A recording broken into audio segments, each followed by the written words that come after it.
Bismillah.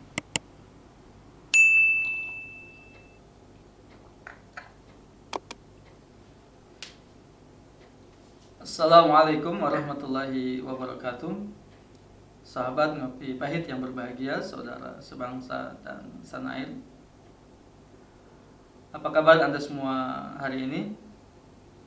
Semoga pengetahuan kita hari ini dapat bertambah.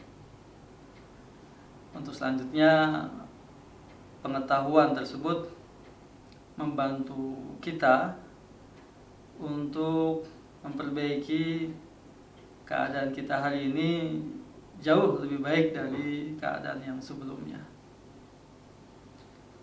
Kesempatan episode Ngopi Pahit kali ini kita akan membicarakan tentang konsep ilmu pengetahuan dalam pendidikan Islam.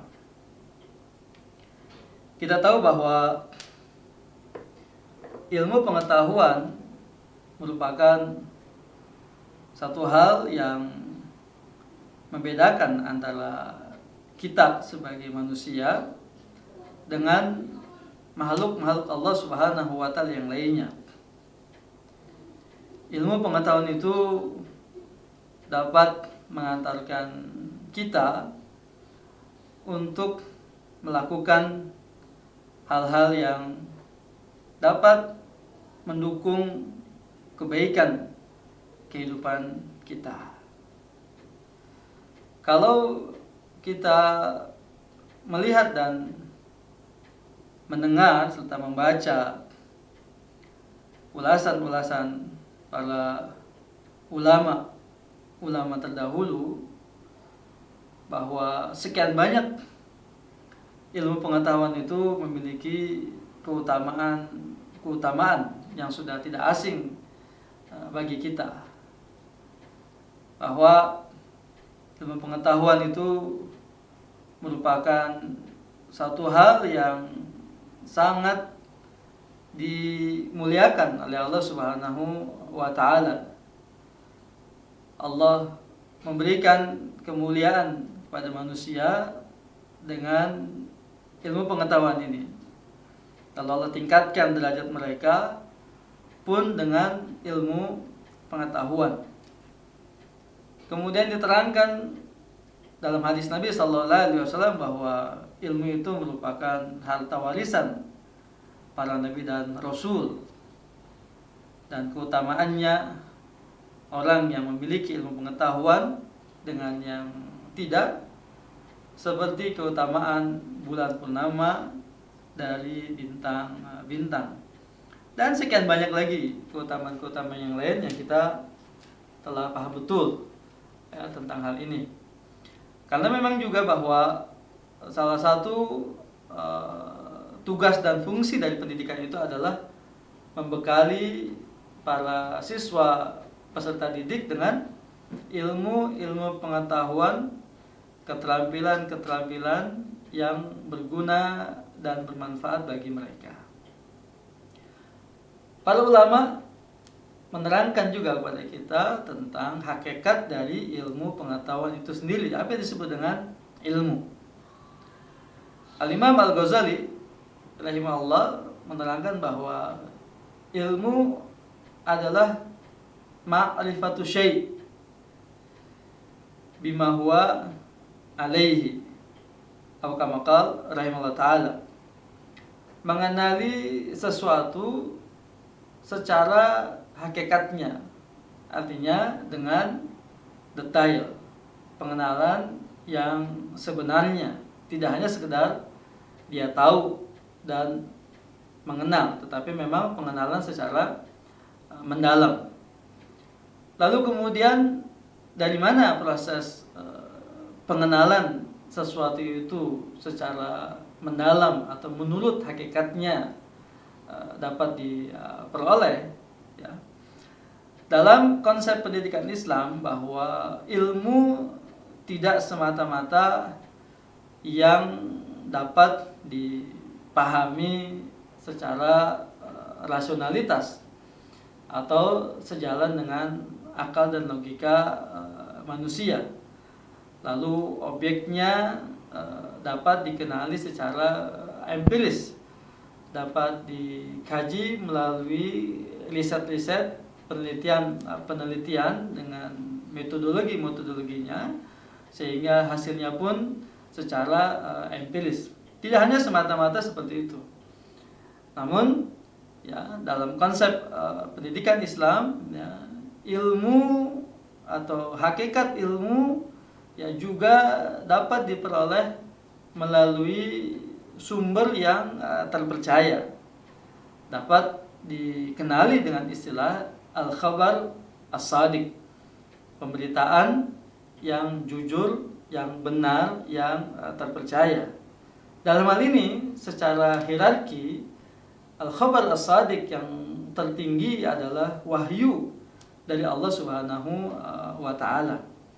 Baik wahyu yang diturunkan kepada Nabi Muhammad SAW melalui perantaran malaikat Jibril, yaitu Al-Quranul Karim, maupun wahyu yang disampaikan oleh Allah Subhanahu wa taala kepada nabinya SAW melalui ilham.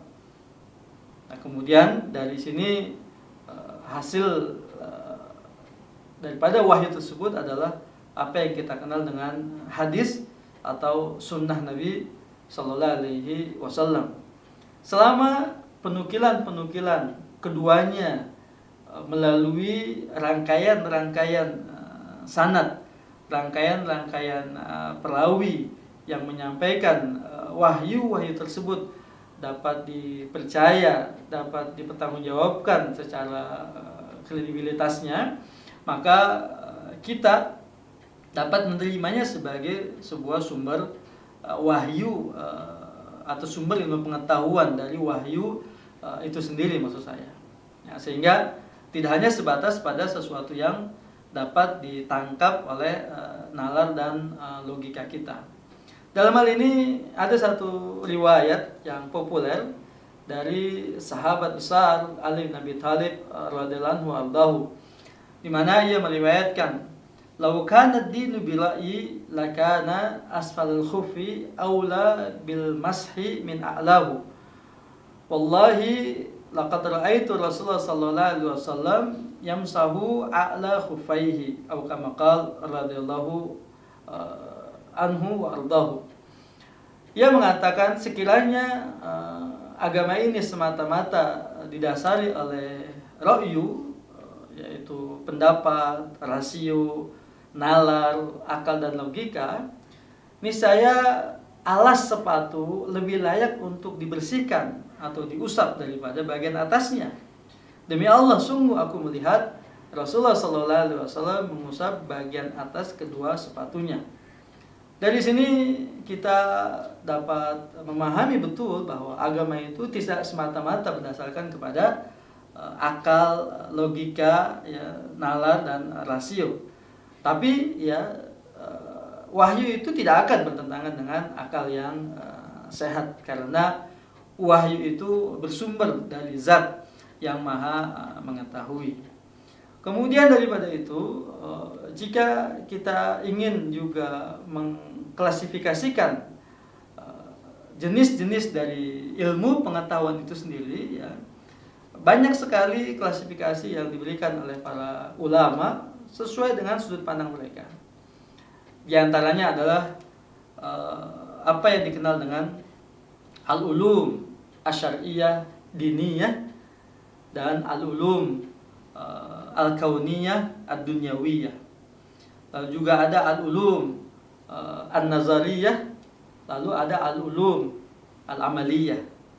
Kemudian ada juga dikenal dengan al-ulum as-sam'iyah atau an-naqliyah, dan ada juga dikenal dengan al-ulum al-aqliyah al-istihadiyah. Lalu kemudian ada al-ulum al-batiniyah dan ada al-ulum az-zahiriyah. Lalu ada al-ulum yani fardu ain, ada yang al-ulum fardu kifayah. Dan yang populer adalah al-ulum an-nafi'ah dan al-ulum ghair an-nafi'ah. Tergantung dari sudut pandang mana para ulama mengklasifikasikan jenis-jenis ilmu pengetahuan tersebut, dan untuk memudahkan bagi kita di dalam mempelajarinya, di dalam mengenalinya. Sahabat Ngopi Pahit yang berbahagia, saudara sebangsa dan tanah air. Terkait dengan al-ulum an-nafi'ah dan al-ulum ghairun nafi'ah, Al-Imam Ibn Rajab Al-Hanbali yang pernah dalam salah satu risalahnya memberikan kriteria bagi ilmu yang bermanfaat. 2 saja kriterianya. Yang pertama, bahwa dikatakan ilmu itu bermanfaat manakala ilmu itu dapat mengantarkan kepada pengenalan akan hakikat zat, hak-hak Allah Subhanahu wa ta'ala, dengan nama-namanya, dengan sifat-sifatnya, dan seterusnya. Kemudian yang kedua, ilmu itu mengantarkan kita untuk mengenali segala sesuatu yang dicintai oleh Allah Subhanahu wa ta'ala, dan juga mengenali kepada kita segala sesuatu yang dibenci oleh Allah Subhanahu wa ta'ala, dengan harapan kita dapat melakukan hal-hal yang dicintai oleh Allah Subhanahu wa ta'ala dan menjauhkan diri dari hal-hal yang dibenci oleh Allah Subhanahu wa ta'ala. Sahabat Ngopi Pahit yang berbahagia, saudara sebangsa dan tanah air, demikian sekilas ulasan tentang konsep ilmu pengetahuan dalam pendidikan Islam. Silahkan Anda diskusikan dalam kolom komentar kita di bawah ini. Semoga hal ini dapat memberikan wawasan kita lebih luas lagi, lebih lengkap lagi tentang konsep-konsep ilmu pengetahuan dalam agama kita, ya, yang menjadi pedoman dasar dari setiap langkah-langkah amal-amal, perbuatan, dan juga perkataan yang akan kita lakukan. Sebagaimana para ulama mengatakan, al-ilmu qabla al-qaul wal amal. Ilmu itu sebelum ucapan dan perbuatan. Wallahu a'lamu bi-shawab. Semoga bermanfaat. Terima kasih telah menyaksikan ulasannya. Jangan lewatkan episode berikutnya. Sampai jumpa. Wassalamualaikum warahmatullahi wabarakatuh.